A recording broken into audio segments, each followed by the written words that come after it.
Big Boss Malayalam season 7 weekend episode. ഞാൻ എൻ്റെ കഴിഞ്ഞ വീഡിയോയിലൊക്കെ പറഞ്ഞിരുന്നു ഇതൊക്കെ സംഭവിക്കത്തുള്ളൂ. എന്തായാലും അതുപോലൊക്കെ തന്നെ സംഭവിക്കുന്നുണ്ട് കാര്യങ്ങളൊക്കെ. പ്രൊമോ കണ്ടപ്പം പലരും പറഞ്ഞായിരുന്നു ലാലേട്ടൻ വന്നു, നെവിനെ എടുത്തു കൊടുത്തു, എന്തൊക്കെയോ ചോദിച്ചു, നെവിനെ ഏറി കയറ്റി, എന്തൊക്കെയായിരുന്നു. നിങ്ങൾക്ക് ആർക്കെങ്കിലും തോന്നിയോ നെവിനെ ഏറി കയറ്റി എന്നുള്ളത്? അപ്പൊ ഈ പാർഷ്വാലിറ്റി ഉണ്ട് എന്നുള്ളത് നമ്മൾ പല പ്രാവശ്യവും ഞാൻ എൻ്റെ വീഡിയോയിൽ തന്നെ പറഞ്ഞിട്ടുണ്ട്. എനിക്ക് അങ്ങനെ തോന്നിയിട്ടുള്ളത് കൊണ്ടാണ് ഞാൻ പറഞ്ഞിട്ടുള്ളത്. അതുപോലെ തന്നെയാണ് ഇന്ന് സംഭവിച്ചത്. അനുമോളോടും ഷാനവാസിനോടും അനീഷിനോടും കാണിക്കുന്ന ഒരു ഊർജം പല വീക്കെൻഡ് എപ്പിസോഡിലും ലാലേട്ടൻ വന്ന് എടുത്തിട്ട് കുടയുന്നത് നമ്മൾ കണ്ടിട്ടുണ്ട്. അപ്പോൾ ഉള്ള ഒരു ബോഡി ലാംഗ്വേജും ആ സംസാരവും നിങ്ങൾക്ക് ഇന്ന് കാണാൻ കഴിഞ്ഞോ? നിങ്ങൾക്ക് നെവിനോട് കാണാൻ കഴിഞ്ഞോ?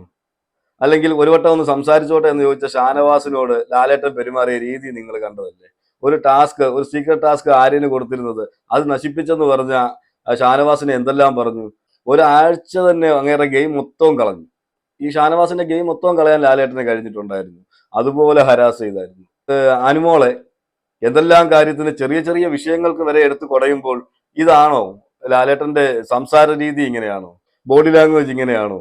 വലിച്ചു കീറി ഒട്ടിക്കുന്ന പോലെയാണ് വരുന്നത്. പക്ഷെ ഇത്രയും വലിയൊരു ഇഷ്യൂ അവിടെ നടന്നിട്ട് പിന്നെ ഒരു ഉപകാരം ഉണ്ടായത് എന്താണെന്ന് വെച്ചാൽ അവിടെ എന്തായാലും ഇന്ന് അനുമോൾക്കും ആദിലയ്ക്കും ഒക്കെ സംസാരിക്കാനുള്ള സ്പേസ് കൊടുത്തു എന്നുള്ളതാണ്. സാധാരണ ഈ അക്ബറിനും ആര്യനും നെവിനും എതിരെയൊക്കെ എന്തെങ്കിലും സംസാരിക്കാൻ വരുവാണെങ്കിൽ ഇടയിൽ കയറി ലാലേട്ടൻ തന്നെ അതൊന്ന് ഉഴപ്പി വിടുന്ന ഇതൊക്കെ ഉണ്ടായിരുന്നു.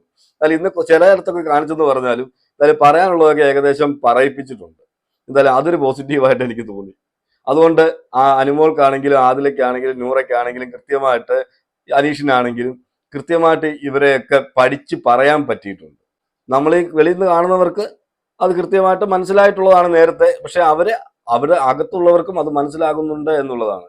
പിന്നെ പ്രത്യേകം എടുത്തു പറയേണ്ടത് എനിക്ക് ഈ ആദിലയുടെ കാര്യം ഞാൻ എപ്പോഴും നിങ്ങളോട് പറയാറുണ്ട്. ആദില വീക്കെൻഡ് എപ്പിസോഡിൽ ലാലേട്ടൻ എങ്ങോട്ട് ചരിയുന്നു അങ്ങോട്ട് ചരിയുന്ന ആളാണ്. ഈ പറയുന്ന നെവിൻ കൊണ്ടുപോയി ബെഡിൽ വെള്ളം ഒഴിക്കുന്ന ഒരു സീനൊക്കെ നമ്മൾ കണ്ടാണ്. ഒരു ഇഷ്യൂ ഉണ്ടായതാണ്. ഈ പറഞ്ഞ അനുമോൾക്കെതിരെ അനുമോളെ പുറകിൽ നടന്ന് ടോർച്ചർ ചെയ്ത് കൊണ്ട് വെള്ളം ഒഴിക്കുന്നു. ബെഡിൽ വെള്ളം ഒഴിച്ചു കഴിഞ്ഞിട്ട് അവിടെ ഒരു സീനൊക്കെ ക്രിയേറ്റ് ചെയ്യുന്നുണ്ട്. ആ സമയത്ത് നിങ്ങൾ എല്ലാവരും ചിന്തിച്ചു നോക്കുക, ഈ പറഞ്ഞ ആദിലയും നൂറയും ആരുടെ ഭാഗത്ത് നിന്നാണ് സംസാരിച്ചത്? അനുമോൾക്ക് അന്ന് ലാലേട്ടൻ ചോദിക്കുന്നുണ്ട് നിങ്ങൾ ആരും ഒന്നും മിണ്ടിയില്ലേ എന്നുള്ളത്. അതിൽ സാബുമാനോട് ചോദിക്കുന്നുണ്ട്, അയ്യോ സാബുമാനേ, നീ എന്തോ ഭാഗ്യം കൊണ്ട് അവിടെ നിന്ന് പോകുന്നതാ. എന്ന് വെച്ചാൽ ഇങ്ങനെയുള്ളവരെയൊക്കെ ഇറക്കി വിടേണ്ടത് കൊണ്ട് ഓരോരുത്തരും മാറ്റി മാറ്റി വോട്ട് ചെയ്യുന്നതുകൊണ്ടാണ് നീ അവിടെ നിന്ന് പോകുന്നതാ, നിന്റെ ഗുണം കൊണ്ടൊന്നും അല്ല. പക്ഷെ ഇപ്പൊ സാബുമാൻ വിചാരിക്കുന്നുണ്ടായിരിക്കും ഞാൻ വലിയൊരു ഗെയിമർ ആണ്, അതുകൊണ്ടാണ് എന്നെ പിടിച്ച് അവിടെ നിർത്തിയിരിക്കുന്നത് എന്ന്. അപ്പൊ ഞാൻ ആദിലയുടെ വിഷയത്തിലേക്ക് വരാം. അപ്പൊ ഈ ആദില എന്ത് ചെയ്തു? ആ സമയത്ത് ആദിലയും നൂറയും ഈ പറയുന്ന അനുമോളെ തള്ളി പറഞ്ഞു. അനുമോളെ തള്ളി പറഞ്ഞത് എന്താണെന്ന് വെച്ചാൽ അന്ന് അനുമോൾ അവിടെ കാണിച്ചതെല്ലാം തെറ്റാണെന്നുള്ള രീതിയിലാണ് ആദിലയും നൂറയും അവിടെ സംസാരിച്ചുകൊണ്ടിരുന്നത്. എന്നിട്ട് അനുമോളാണെങ്കിൽ ഇവരോട് സംസാരിക്കാതെ മാറിയിരിക്കുകയൊക്കെ ചെയ്തു. എന്നിട്ട് അനുമോൾ സംസാരിക്കുന്നില്ല എന്ന് പറഞ്ഞ് ഇവർ കംപ്ലൈന്റ് പറയുന്നു. അനുമോളുടെ കയ്യിരിപ്പ് കാരണമാണ് എന്ന് പറഞ്ഞാൽ അനുമോളെ ഒരുപാട് നെഗറ്റീവ് ഒക്കെ അവർ പറയുന്നുണ്ടായിരുന്നു. ഇന്ന് ലാലേട്ടൻ വന്നിട്ട് അവിടെ എന്ത് ചെയ്തു? അവിടെ ഈ കാര്യം എടുത്തിട്ടപ്പോഴത്തേക്ക് അവർക്ക് മനസ്സിലായി, എടാ ഇത് നമ്മൾ ഉദ്ദേശിച്ച പോലല്ല. ലാലേട്ടൻ ഇപ്പോൾ അനുമോളുടെ ഭാഗത്തു നിന്നാണ് സംസാരിക്കുന്നത്, അതുകൊണ്ട് നമുക്ക് നേരെ മറുകണ്ഠം ചാടിയേക്കാന്ന് പറഞ്ഞ് ലാലേട്ടൻ വിളിച്ച് ആദിലോട് ചോദിച്ചപ്പോഴത്തേക്ക് ആദിലെ നേരെ മറുകണ്ഠം ചാടി. ഉറപ്പായിട്ടും ലാലേട്ടൻ അത് ആദിലെ കൊണ്ട് പറയിച്ചത് തന്നെയാണ്. എന്ന് വെച്ചാൽ ഇവരുടെ ഡബിൾ സ്റ്റാൻഡ് കാണിച്ചു തരാൻ. അതാണ് ഞാൻ പറഞ്ഞത്, ഈ ആദില നൂറയെ നമുക്ക് ഒരിക്കലും വിശ്വസിക്കാൻ പറ്റത്തില്ല. അവർ എവിടെയാണോ ഏറ്റവും കൂടുതൽ സപ്പോർട്ട് ഉള്ളത്, ലാലേട്ടൻ വന്ന് വീക്കെൻഡ് എപ്പിസോഡിൽ എവിടെയാണോ കൂടുതൽ സപ്പോർട്ട് ഉള്ളതെന്ന് അവർ മനസ്സിലാക്കുകയും ആ ഒരു വിഷയത്തിൽ അവരുടെ കൂടെ ചാഞ്ഞു നിൽക്കുന്നതായിട്ടും നമുക്ക് കാണാൻ കഴിയും. എന്തായാലും നമ്മൾ പ്രതീക്ഷിച്ച പോലെ ഇപ്പൊ ലാലേട്ടൻ വന്നിട്ട് ഇപ്പൊ നെവിനെ എടുത്തിട്ട് അങ്ങ് ഉടുത്തു കളയും, നെവിനെ എടുത്തിട്ട് അങ്ങ് തകർത്ത് കളയും എന്നൊക്കെയാണ് നമ്മൾ വിചാരിച്ചത്. അല്ലെങ്കിൽ പ്രൊമോ കണ്ടപ്പോൾ നമ്മളെന്നല്ല, ഞാൻ വിചാരിച്ചിട്ടില്ല കേട്ടോ. ഒരുപാട് പേര് അങ്ങനെയൊക്കെ വീഡിയോ ചെയ്യുന്നതൊക്കെ ഞാൻ കണ്ടായിരുന്നു. ഒരുപാട് പേരെ കമന്റിലൊക്കെ ഞാൻ കണ്ടിട്ടുണ്ട് ഒന്നും നടക്കാൻ പോകുന്നില്ല എന്നുള്ളത്. അത് തന്നെയാണ് സംഭവിച്ചത്. എന്ന് വെച്ചാല് ഷാനവാസിനും അനീഷിനും അനുമോൾക്കും എതിരെയൊക്കെ കാണിക്കുന്ന ആ ഒരു ഊർജ്ജമാണ് ലാലേട്ടന് ഇവരോട് സംസാരിക്കുമ്പോൾ ഇല്ലാത്തത്. എന്തോ പറയണമല്ലോ എന്ന് പറഞ്ഞു പോകുന്നതാണ്.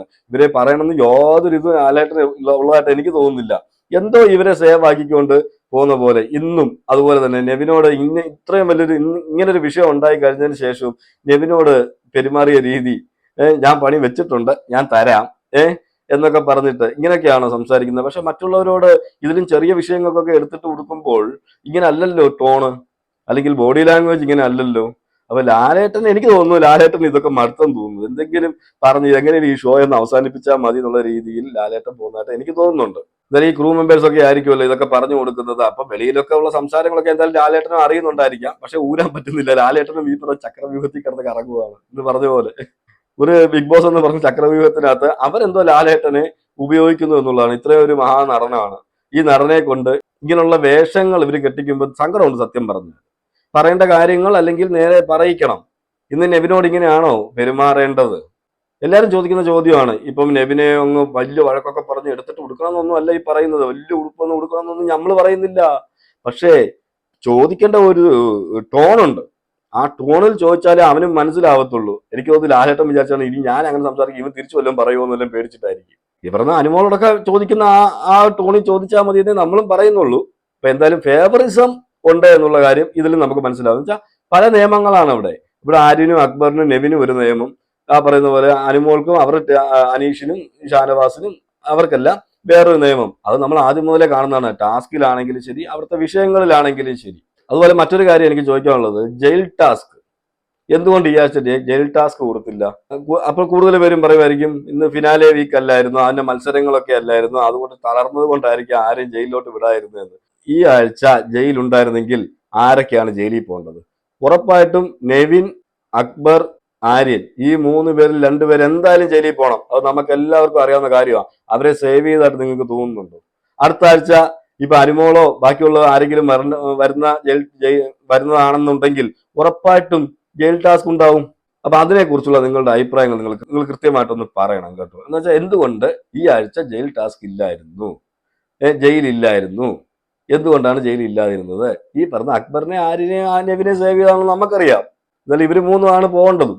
അതുപോലെ തന്നെ ലാലേട്ടൻ പറഞ്ഞ ഒരു കാര്യമുണ്ട് നെവിനോട്, നിനക്ക് ആ ഒരു ചക്രവ്യൂഹത്തിൽ പെട്ടിരിക്കുകയാണോ നെവിനെ എന്ന് ചോദിക്കുന്നുണ്ട്. അവനിനി മനസ്സിലായ പൊട്ടനെ മനസ്സിലായെന്ന് നമുക്കറിയത്തില്ല, ഈ നെവിന് മനസ്സിലായെന്നുള്ള കാര്യം നമുക്കറിയത്തില്ല. പക്ഷെ അവിടെ ചോദിച്ചൊരു ചോദ്യത്തിൽ ഒരു ചക്രവ്യൂഹത്തിൽ പെട്ടിരിക്കുകയല്ലേ എന്ന് ചോദിക്കുമ്പോൾ ബുദ്ധിയുള്ളവൻ മനസ്സിലാക്കും ഞാൻ ഏതോ ഒരു ചക്രവ്യൂഹത്തിൽ പെട്ടിട്ടുണ്ട്, ലാലേട്ടൻ അതാണ് ഉദ്ദേശിച്ചത്. അതെന്താണെന്ന് എന്തായാലും കണ്ടുപിടിക്കും. അവിടെ ലാലേട്ടൻ ഉദ്ദേശിച്ചത് അക്ബർ എന്ന് പറയുന്ന ചക്രവ്യൂഹത്തിൽ ഈ നെവിൻ പെട്ടിരിക്കുകയാണ്, നെവിൻ എന്താണ് ഇറങ്ങാൻ കഴിയുന്നില്ലേ എന്നാണ് ചോദിക്കുന്നത്. നിങ്ങൾക്കെല്ലാം ശ്രദ്ധിച്ചാൽ മനസ്സിലാവും, ഈ അക്ബർ എന്ന് പറഞ്ഞ ചക്രവ്യൂഹത്തിനകത്ത് പെട്ടവരെല്ലാം നെഗറ്റീവ് ആയിട്ടുണ്ട്. ഈ അക്ബർ എന്ന് പറയുന്ന ഒരു നെഗറ്റീവ് എനർജി തന്നെയാണ്. ഇപ്പൊ നമ്മളൊരു പോസിറ്റീവ് ആയിട്ടിരിക്കുന്ന ഒരാളാണെങ്കിൽ അക്ബറിനോട് പോയി നമ്മൾ സംസാരിച്ചു കഴിഞ്ഞാൽ ഉറപ്പായിട്ട് നമ്മൾ നെഗറ്റീവ് ആവും. എനിക്ക് അങ്ങനെയാണ് മനസ്സിലാവുന്നത് ഈ അക്ബറിന്റെ ഗെയിം കണ്ടിട്ട്. ഈ എത്രയോ പേര് നല്ല ഗെയിം കളിച്ചുകൊണ്ട് വന്നവർ എവിക്റ്റ് ആയിട്ട് വെളിയിൽ പോയിട്ടുണ്ട്. അവരെല്ലാം എവിക്റ്റ് ആകുമ്പോൾ നമുക്കറിയാമല്ലോ എന്തുകൊണ്ടാണ് അവർ എവിക്റ്റ് ആയത്. ഈ പറയുന്ന അക്ബറിന്റെ ചക്രവ്യൂഹത്തിൽ വന്ന് പെടും. അക്ബറിനോട് ഒരു 10 മിനിറ്റ് സംസാരിച്ചാൽ മതി, അക്ബറിന്റെ വലയത്തിൽ വന്ന് പിടിയും, വലയിൽ വന്ന് വീഴും. അക്ബർ പിന്നെ ആ വല മുറുക്കി അങ്ങ് പിടിക്കും. പിന്നെ അക്ബർ പറയുന്ന പോലെയാണ് പിന്നെ അവരുടെ കളികളെല്ലാം. അങ്ങനെ വരുമ്പോൾ എന്താവും? നെഗറ്റീവായി പോകും. അതാണ് പറയുന്നത് നെഗറ്റീവ് എനർജി എന്ന് ഞാൻ പറഞ്ഞത്. നമ്മൾ നെഗറ്റീവായ ഒരാളുടെ കൂടെ നമ്മൾ കൂടിയാൽ നമ്മൾ നെഗറ്റീവായി പോകും. അപ്പം ആ ഒരു നെഗറ്റീവിലാണ് ഒരുപാട് പേര് പുറത്തായിട്ടുള്ളത്. പക്ഷെ അതിപ്പോഴും വെളിയിലുള്ളവർക്കൊന്നും മനസ്സിലാവുന്നില്ല. ഇപ്പോഴും വെളിയിൽ പോയവരെല്ലാം സ്റ്റോറി ഇട്ട് PR എന്ന് പറഞ്ഞ് കളിയാണ്. സഹിക്കാൻ പറ്റുന്നില്ല.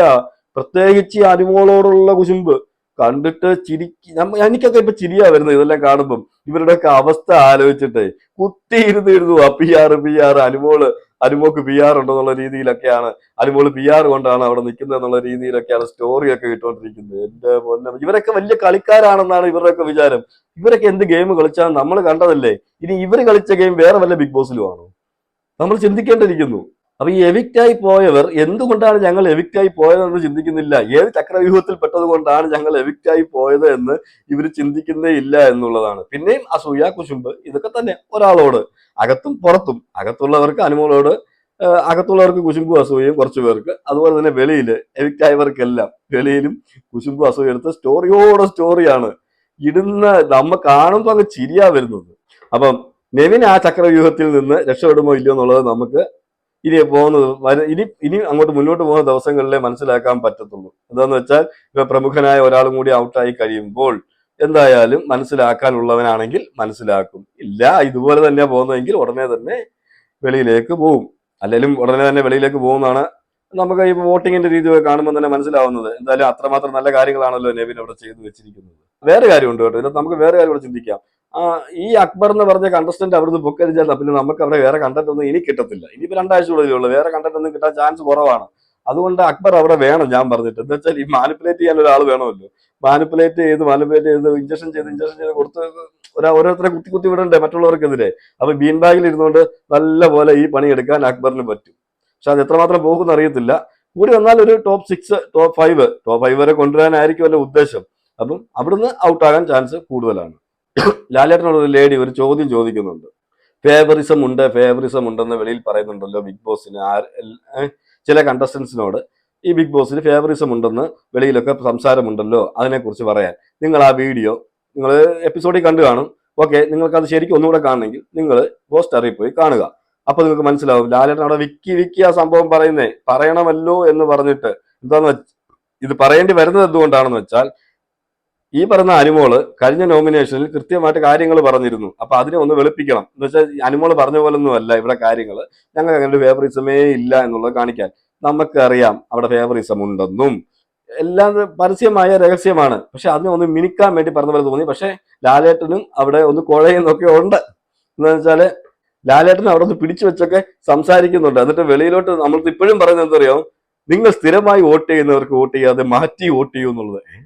അപ്പൊ അത് ഉദ്ദേശിക്കുന്നത് നെഗറ്റീവ് ഗെയിം കളിക്കുന്നവർക്ക് നമ്മൾ മാറ്റി വോട്ട് ചെയ്തോണ്ടിരിക്കണം. എന്ന് വെച്ചാൽ ഞങ്ങൾ ഉദ്ദേശിക്കുന്ന ആൾക്ക് നിങ്ങളൊന്ന് വോട്ട് ചെയ്യടേ. ഞങ്ങൾ ഫസ്റ്റ് ഡേ മുതൽ പറയുമല്ലേ നിങ്ങളോട്, നിങ്ങൾ ഇനിയെങ്കിലും ഒന്ന് അനുസരിക്ക്. ഈ അക്ബറിനും നെവിനും ഒക്കെ നിങ്ങൾ വോട്ട് കൊടുക്കുക, എന്നാലല്ലേ ഞങ്ങൾക്ക് ഇവരെ ഒന്ന് ജയിപ്പിക്കാൻ പറ്റൂ, ആ കപ്പെടുത്ത് കൊടുക്കാൻ പറ്റൂ. സ്ഥിരം തന്നെ നിങ്ങൾ ഒരാൾക്ക് അങ്ങ് വോട്ട് ചെയ്യല്ലേ എന്നുള്ളത്. പിന്നെയും കരച്ചില്. പക്ഷെ ഇതിനകത്ത് പറഞ്ഞ ഒരു കാര്യം ഞാൻ അക്സെപ്റ്റ് ചെയ്തു. ലാലേട്ടൻ പറഞ്ഞ ഒരു കാര്യമുണ്ട്.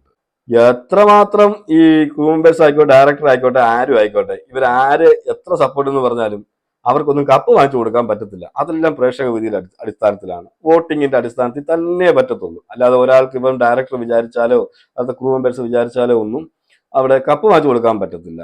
പക്ഷേ അവരെ ടോപ്പ് 5 വരെയൊക്കെ എത്തിക്കാം. കാരണം അവരുടെ നെഗറ്റീവുകൾ കൂടുതൽ വെളിയിൽ വിടാതെ അവരെ സംരക്ഷിക്കാൻ പറ്റും. കാരണം ഈ എപ്പിസോഡിലൊക്കെ നമ്മൾ കണ്ടിട്ടില്ല, ചില ഭാഗങ്ങൾ ലൈവിൽ കാണുന്നത് എപ്പിസോഡിൽ കാണത്തില്ല, വെളുപ്പിക്കാൻ വേണ്ടിയിട്ട് കട്ട് ചെയ്ത് കളയുന്നത്. അങ്ങനെയൊക്കെ വെളുപ്പിച്ച് മാക്സിമം വെളുപ്പിച്ചുകൊണ്ട് ടോപ്പ് 5 വരെ കൊണ്ടുവരാൻ പറ്റും. എന്നുവെച്ചാൽ അപ്പോഴത്തേക്ക് കുറച്ച് പേരുണ്ട്. ഇപ്പൊ അക്ബർ അവിടെ ചെയ്യുന്നത് നമ്മൾ ലൈവിൽ കാണുന്നതല്ലായിരിക്കും നമ്മൾ എപ്പിസോഡിൽ കാണുന്നത്. നമുക്ക് പല പ്രാവശ്യവും നമ്മൾ കണ്ടിട്ടുണ്ട്. അപ്പൊ എന്ത് വിചാരിക്കും, അക്ബർ ഈ പറഞ്ഞ പോലെ ഒന്നും ചെയ്തില്ലല്ലോ എന്ന് പറഞ്ഞ് വോട്ട് ചെയ്യുന്നവരൊക്കെ ഉണ്ട്. പക്ഷെ ഈ ലൈവ് കാണുന്നവർക്ക് കൃത്യമായിട്ട് മനസ്സിലാവും ഈ ഇതുപോലൊരു മാനിപ്പുലേറ്റർ ഈ ലോകത്തില്ല എന്നുള്ളതും. അതുപോലെ നെഗറ്റീവ് ഇതുപോലെ കൂടിയാൽ നെഗറ്റീവായി പോകുന്നവരും. പക്ഷെ അക്ബർ ഒരു നെഗറ്റീവ് എനർജി തന്നെയാണ്. ഞാൻ നേരത്തെ പറഞ്ഞ ഒരു നെഗറ്റീവ് പേഴ്സൺ തന്നെയാണ് ഞാൻ കണ്ടിടത്തോളം. ഞാൻ ബിഗ് ബോസ് ഷോയിൽ ഉള്ള കാര്യങ്ങളാണ് പറയുന്നത് കേട്ടോ. ഇനി വെളിയിൽ എന്താണെന്ന് നമുക്കറിയത്തില്ല.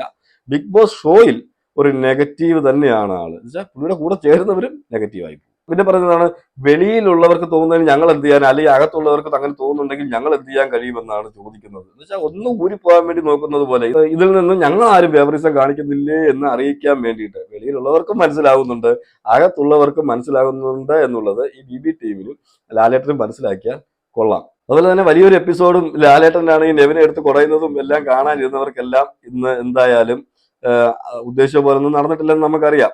90% ബിഗ് ബോസ് പ്രേക്ഷകരും നമ്മൾ ഈ വോട്ടിങ് 3 ലക്ഷം, ഞാൻ എപ്പോഴും പറയാറുണ്ട്, ഞാനൊരു ചാനൽ ശ്രദ്ധിക്കാറുണ്ട് കേട്ടോ. 3 ലക്ഷം 4 ലക്ഷം ഒക്കെ വോട്ടിങ് നടക്കുന്ന ചാനലാണ്. ആ ചാനലിൻ്റെ അകത്ത് ഒരു ചോദ്യം ഉണ്ടായിരുന്നു, നെവിനെ പുറത്താക്കണ്ടായോ എന്നുള്ളൊരു ചോദ്യം ഉണ്ടായിരുന്നു. അതിനകത്ത് 90% പേരും പുറത്താക്കണം എന്നാണ് വോട്ട് ചെയ്തിരിക്കുന്നത്. 10% പോലും ഇല്ല, 9, 10, 8, 10% ആൾക്കാർ മാത്രമേ ഉള്ളൂ അതിനകത്ത് പുറത്താക്കണ്ട എന്ന് പറയുന്നത്. ഇത്രയും ആൾക്കാർ, ഈ 90% ആൾക്കാരും ഇത്രയും ലക്ഷം വോട്ടിനകത്തപ്പം നിങ്ങൾ 90% എടുത്താൽ എത്ര ലക്ഷം ആൾക്കാരുണ്ടെന്ന് ശ്രദ്ധിച്ചാൽ മതി. അപ്പൊ അത്രയും ആൾക്കാർ ഇത് പ്രതീക്ഷിച്ചിരുന്നത് എന്താണ്, നെവിനെ എടുത്തിട്ട് അലക്കും, നെവിൻ ഇന്ന് ലാലേട്ടന്റെ കയ്യിൽ നിന്ന് കോള എന്നൊക്കെ പ്രതീക്ഷിച്ചുകൊണ്ടായിരുന്നത്.